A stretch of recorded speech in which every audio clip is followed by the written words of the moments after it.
মিডিয়াকে কন্ট্রোল করছেন বলে ওয়ান সাইডেড অনেক মানুষ অ্যাক্সিডেন্টে মারা গেছেন।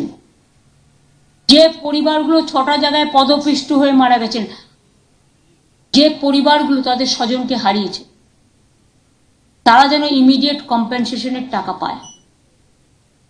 অনেক পরিবার অ্যাক্সিডেন্টে মারা গেছে,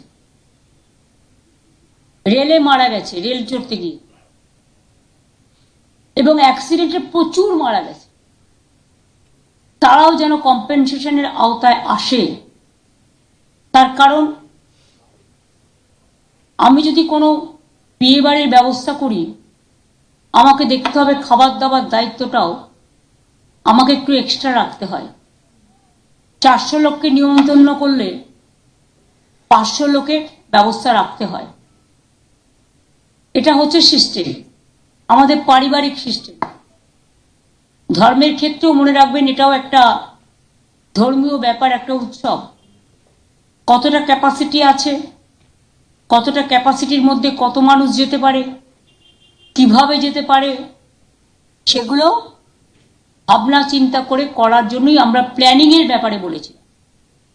কিন্তু অনেকেই এটাকে নিয়ে ডিস্টর্ট করেছে।